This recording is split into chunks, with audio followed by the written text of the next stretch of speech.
Hey, how's it going, everybody? Welcome back to 2A News Now. And as always here at 2A News Now, you get your Second Amendment news straightforward and to the point with no BS added in. I just want to let everybody know that after watching any of my videos, I always leave at the end of each video 1 or 2 previous videos that you might want to watch. As you can see by the title of this video, this is a real juicy one. It's hard to believe, but the DC police were allowed to sell firearms for a certain period of time, and now the ATF is demanding answers because a lot of the firearms that they sold ended up at crime scenes. For at least 7 months in 2020 and 2021, the DC area's largest police department was the only legal gun dealer in the nation's capital. Isn't that crazy? It is the only place DC residents could legally get a handgun, but it's now coming to light that federal documents prove a concerning number of guns the Metropolitan Police Department helped bring into the district ended up at crime scenes. So many guns recovered at crime scenes in such a brief period of time that the ATF placed the DC police into a program designed to give extra scrutiny to dealers with high levels of so-called crime guns. The MPD's gun dealing was different than what many gun owners may be used to. Theirs was not a typical gun store with display cases and racks of guns to choose from. When a DC resident wants a legal handgun, they would usually go to a gun store in Virginia or Maryland or an online site. They pick the gun out and they pay for it and have it shipped to a licensed dealer in DC. At that time, it was the DC police headquarters. The DC dealer plays an important role in the sale process as the only place a federal background check is conducted, looking for past crimes or other disqualifications. In recent weeks, our favorite group, Brady United Against Gun Violence, released hundreds of letters sent by the ATF to gun dealers across the country that sold 25 or more guns recovered at crime scenes in a single year. One of those letters was sent to the MPD in May of 2022. ATF calls it a Demand 2 program. According to Brady, just 2% of the gun dealers across the country are in the ATF program at any given year. It was found that 14 dealers in DC, Northern Virginia, and the Maryland suburbs. That includes currently licensed dealers in DC, including MPD from the time when it was an active gun dealer. That meant at least 25 guns that MPD helped sell to DC residents in 2020 and 2021 were recovered at crime scenes in 2021 alone. According from the representative from Brady, it was a little bit surprising to see that the DC Metropolitan Police Department received a demand letter. According to the ATF, a gun found at a crime scene is on average 10 years along from its original sale, a calculation the ATF calls time to crime. The ATF said shorter time to crime periods could be indicators of illegal trafficking and provide crucial intelligence to investigators. The agency says if it happens within 3 years of the first sale, it deserves extra scrutiny into the gun dealer for the dozens of guns recovered at crime scenes that DC police helped sell. The time to crime was at most 20 months, which is less than 2 years. The DC police has since stopped operating as an FFL. It sounds like they should have never started. The department should want to know why that time to crime was shorter and to tell DC families if their loved one was shot with a gun they helped bring into the district.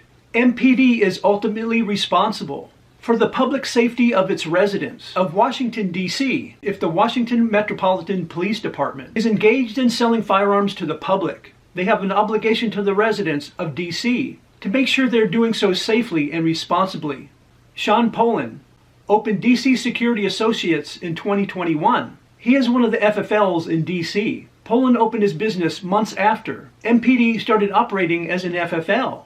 At that time, MPD was the only licensed operating gun dealer in the district at that time, and according to everyone else, is the only police department in America to help sell or have sold guns to the public. Federal records show DC police held a Type 1 federal firearms license, which the ATF defines as a dealer in firearms other than destructive devices. Even before Mr. Poland opened his business, he said DC police told him they wanted out of the gun business. He said they asked him to open his business 4 weeks early. He said they were getting sick and tired of managing all those firearms. He said they had thousands of firearms waiting to be processed. When asked if he agreed with DC police getting into the gun business, he said heck no. Poland said his biggest point there for a while was if your firearms branch screwed up, You're going to inspect and enforce your own firearms branch? Looking back, Poland said he was not surprised to see DC police on the list of dealers with guns that ended up at crime scenes. And he said when he walked in there,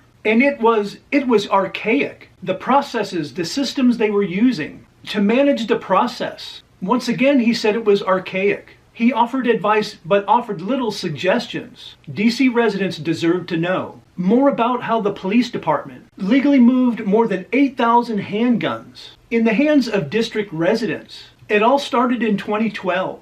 At the time, DC recently and repeatedly been in court over its stringent gun regulations and the 2008 Supreme Court decision in the District of Columbia versus Heller had upended many of them. The DC Council passed a law in 2012 allowing the city to seek a license to sell guns to DC residents if no other private business would do so. 8 years later, the vid took hold in the district, and as federal statistics show, gun purchases rose rapidly. DC's longtime lone licensed gun dealer closed his business. MPD was required to operate as an FFL from April 3rd, 2020 until January 4th, 2021 to uphold a constitutional right in the district. Did you ever hear that the district was upholding a constitutional right? Wow. And now you hear the real reason why they got into the gun selling business. The law that allowed DC police to get into the gun business also allowed them to charge $125 per transfer. That's outrageous. The most I ever paid in Florida was $25. DC confirmed they charged that much, meaning they brought in more than $1 million in transfer fees. A spokesperson said the funds collected from the transfers went to the city's general fund. Did they really? Listen to this, according to an MPD spokesperson. MPD has never sold guns. MPD was required to operate as an FFL, as I mentioned before, from April 3rd, 2020 until January 4th, 2021, to uphold a constitutional right in the district. During that time period, the department facilitated the legal transfer of 8,038 firearms before DC Mayor Bowser told police to get into the gun business. She criticized Virginia lawmakers for not overseeing dealers in the Commonwealth strictly enough. She even sent a letter to the Virginia legislative leaders on January 8th of 2020. She urged Virginia legislative leaders to do more to keep guns legally sold in Virginia from being used in DC crimes. Illegal guns originating in Virginia are a key driver of gun crime, according to Mayor Bowser. 4 months later, she signed the mayor's order authorizing DC's police department to become a dealer themselves. And those ATF records show clearly DC helped bring guns into the district, eventually used in crime too. I guess you have to look at it a couple of ways. They said they actually did it because constitutionally they had to, but it sure sounds like they royally screwed it up. And a lot of crimes were committed with those guns. And nowhere did they say what type of crimes. But we all know what type of crimes, including people losing their lives. And like I said earlier in the video, it's ultimately their responsibility.